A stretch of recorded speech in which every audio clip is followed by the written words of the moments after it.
Welcome to My Town Matters, a program about the events, people, and issues that matter to Milton, Massachusetts.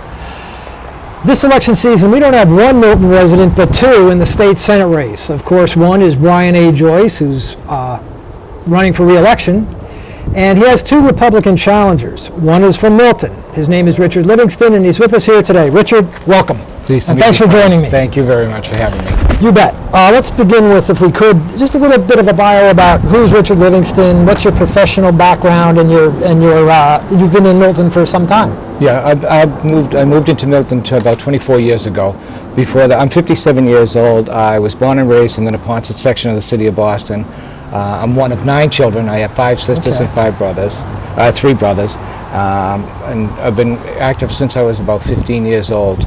And what started my involvement in community service was, being one of a big family in those days, you weren't able to get to the Cape or a place like that, so you went to your local beach. And Tinian Beach was the beach that we used to go to, and it was closed because of pollution. So we had to sit in, and the next thing you know, there was like 400 people there, and congressmen showed up, and city councilors, and the mayor, and so it piqued my interest in getting involved. And this was when you were a teenager, Richard? I was a teenager, 14 years old. There was an article back in 1977 where Ken Hartnett from the Boston Globe wrote that Richard Livingston will run for mayor of Boston in 1979, and it was a cute article, but I just stayed actively involved in the political process in Dorchester, where I grew up. And then when I moved here to Milton, I was actively involved in the community as well. I was a town meeting member for 17 years, and I really enjoyed, my involvement here. In 2000, I decided to do a little public service for myself, and I went back to school. And at the ripe old age of 52, I got my undergraduate degree in legal educational services with a concentration in public advocacy from the University of Massachusetts, Boston. Wow. And so, and professionally, Richard, what have you done? You were involved with unions, I believe. I worked for the MBTA for 26 years. Okay, I'm sorry. And while at the MBTA, like I say, my community involvement there was because I would, support my fellow men. They elected me as a steward, as a vice president, financial secretary, treasurer, recording secretary, and then I became the president for 41 months. And I'm very proud of my service because it was a continuation of constituent service. And that's the one thing I'm going to bring to the state Senate seat. I'm going to restore that office to full-time constituent service, not client service, constituent service. When you call me about a pothole, airplane noise, or what have you, I'll be right there to return your call. Unfortunately, of late, people through the 10 towns I've campaigned, I've not just campaigned in Canton, I've campaigned in Avon, Milton, Braintree, Randolph, Stoughton, West Bridgewater, East Bridgewater, Easton, Sharon, Avon, all the towns. And the thing that they're upset about is the follow-up, the constituent service. Some people have been waiting, like myself, since 2005 for a response to a letter. So that's why I want to get involved in the state senator. Let's talk about Milton for just a minute. You've been in Milton for a while. What do you like about Milton? There's everything I like about Milton. First of all, it had a great school system. I enjoyed being involved in it. And like everything, we don't always agree on everything. The parks, the community, it's accessible to the city of Boston. You can be right downtown Boston in 6 minutes. So I've enjoyed it. The people that I've met knocking on doors, and it's been fun because I said getting into this campaign back in March, I'm up at 5 in the morning, I work a full-time job, I go out and I campaign till about 10 or 11 o'clock at night, doing all sorts of your typical campaigning, whether it's making phone calling, knocking on doors, pounding the pavement, as you saw. Yeah, I know, I saw the holes in the shoes. Yes, I did. My second pair. But I'm enjoying it and meeting people. I love it. I really do enjoy it. And I also enjoy talking to police departments, fire departments, Department of Public Works, and all the different times and the issues that are germane to their communities. And it's funny, there are some that are, unique, but there are others that are... Well, and that raises a great point. As you made the circuit, are there things that you mentioned, of course, there's a lot of frustration about the failure of response to inquiries and complaints and questions about issues that exist. Aside from that, though, are you hearing common threads through these various towns? And if so, what's common among them and what might be different? Well, the common thread and the real concern is right now, believe it or not, we have a 9 to 9.5% unemployment rate, all 10 towns. And with that, so, you had a question here about, name two or three things that are, most important. Jobs. Jobs are very, very important. And it's going to take some creative thinking on what can we do to bring economic development to various communities. Or what can we do to bring, take for instance, as a hypothetical, let's say the old Stop and Shop warehouse is on 72 acres of land, which abuts Milton. Okay. Right. Working with is that the land up by Hyde Park there? Yes, on the Hyde Park, Reedville dot. Yes, right. Milton, Canton, Stoughton could all benefit. It's 72 acres of land, but they have a 700,000 square foot warehouse that's been laying dormant for many, many years as they decide what they're going to do with it. Well, a couple of years ago, they decided to film Shutter Island here in Massachusetts, and they used that warehouse as part of a studio, which ended up being torn down. Now, my feeling is this. Now, just giving you it as an idea, hypothetically, if you built that into a full-time studio, that will be full-time jobs, permanent jobs with good wage in the community and draw the film industry here. Here's the caveat or the catch. The legislature has gone against the tax credits. There are members of the state legislature that don't want to give the tax credits, and I can understand in one regard, because they don't feel we're getting a return on our value. They may not be, but let's go local. Here in Milton, we have revolving accounts, and for the park department, let's say it's a $15,000 revolving account. They bring in funds, $15,000 stays in it, and if they bring in more than $15,000, it goes to the general fund, but they always have that money reserved. Yeah. My thought process is this, Frank, and you're going to find this shocking. In the last 10 years, we've done over 20 movies, okay, 25 movies in the Commonwealth of Massachusetts. I'm going to give you 5 in the last 2 years.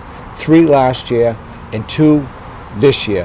Brought in $465 million. They grossed $465 million. The movies now, did. The movies did. Now, here's how I would say. You have the revolving account. Now we go one step further and legislate to have like a Securities and Exchange Commission idea where you have a clawback. Once those movies grossed a certain amount of money, the state should have been able to recoup the $25 million capital investment they gave. Mm-hmm. Claw it back, put it into the fund as a revolving account. So now when MGM comes in and wants to do a movie, we have the money there. We're not going back to the taxpayer. And then you give them the investment, they make the movie, they make $100 million, you bring back, you know what I'm saying? Yeah. So we're getting a return, a full dollar for dollar value for our return. Now, there may be that's the nuances that I see. But you're going to bring about permanent jobs, whether they're union or non-union, you're going to bring about jobs to the Commonwealth, and we desperately need it. That's the common thread that I'm seeing. Okay, fair enough. The one other thing I Yes. want to add up, you've heard a lot about the economy is going great in Massachusetts, home sales are up 3%. Do you know the sad thing that you haven't heard? Up until last month, 24% foreclosures. It's now up 4% more in the past month, so almost 28% foreclosures of home. And this is not a Fannie Mae, Freddie Mac type of situation.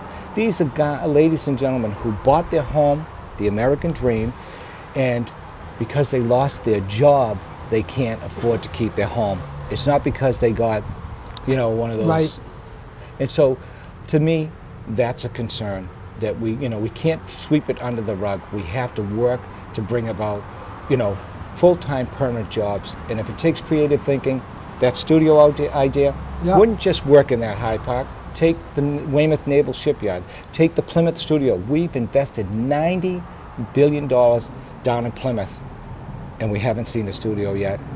Now, what other issues, Richard? You've got, so there's jobs as a key issue. Is there another key issue for you? I also feel that we have to look at the taxes, the various taxes that are being paid. As you notice, we just increased the alcohol tax. Now people are going to say, oh my gosh, she's bringing up alcohol. Well, the cost that we put on that has brought in about $15 billion to the coffers in New Hampshire. since we increased our because taxes of the flight on, up to north of yeah, we didn't have a tax on alcohol, and when we put that tax on it, they're flying all over. They're going to Rhode Island, they're going to New Hampshire, but just in this New Hampshire situation, that's how much they brought in. They love the idea that we've increased the taxes on these things because people are going over the border to purchase it. We've got to review those various things.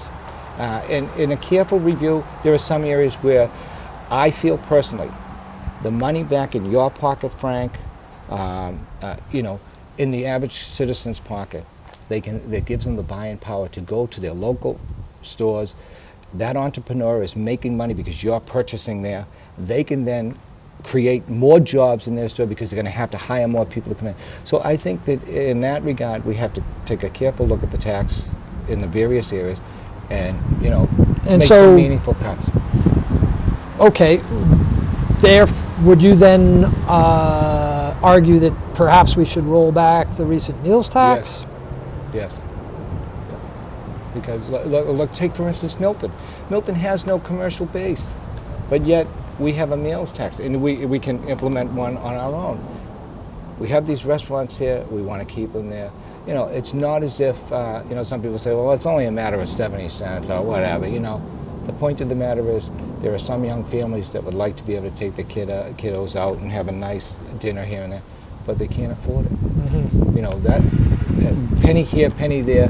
You know, I once, it's funny, I once bundled eggs over at the fruit market in Dorchester, and the gentleman taught me a very wise thing. I bundled these eggs for hours on end, and I was getting paid, and he said, pennies to nickels, nickels to dimes, dimes to quarters, and before you know it, you're going to have dollars. George was a wonderful, wonderful man. And when I say to you, when you tax a penny here, a penny there, a nickel there, a dime there, before you know it, families are struggling. So we have to look at it carefully. We want to create jobs. We don't want to, you know, take a meat cleaver into, you know, cutting, but we have to take a review. Okay. Republicans haven't fared terribly well in Massachusetts. Well, I beg to differ with you. Well, maybe in recent memory, there's been a bit of an exception. But even though, do you have a perspective on that? Yeah, I have a longer memory of that. We have, even though we've had a democratically controlled state legislature for many, many years, I mean for eons, we've had since 1985, we had Michael Dukakis, a Democrat, we had Mitt Romney, we've had... Well, there's Bill Weld. We've had Salucci, we've had Weld. And there was Silber. Yeah, we've had Republicans in the corner office. So, you know, my feeling is, you know, Republicans are faring even better than you think. And the reason I think that is because we have a lot of unenrolled Republicans. I'm sorry, one more time, Richard? We have Democrats that have become unenrolled. And as an unenrolled, they're voting Republican. So, you know, the phenomenon you see with Scott Brown is more than just a phenomenon. People are looking very, very closely. In lean times, you don't have to concern yourself about it. And right now, people are looking closer. Do you think the Brown phenomenon was attributed to the fact that he's a Republican, or the fact that there just seems to be a groundswell everywhere against anyone who's incumbent? And so he happened to be Republican, but had the parties been flipped, no, we might have seen a different outcome. No, I don't think the phenomenon is based on him being a Republican. I think it's a message. I think Scott Brown put a message out there that resonated with the average Joe. I'm an average Joe running for the state Senate. The naysayers say I haven't a chance of getting anywhere there. And I feel that, like I said, wearing the shoe leather on my pants, knocking on the doors, going door to door, making the phone calls and everything, you know, I feel confident that I'm going to do very, very well. I've met thousands and thousands of people. I shook almost 400 hands over in Braintree last Wednesday night and gave out my card. Okay. And here's the one thing I'd like to say is, my guarantee is, with a proven track record in public advocacy and constituent services, you can trust in my ability to bring the much needed changes to Beacon Hill as your full-time state senator.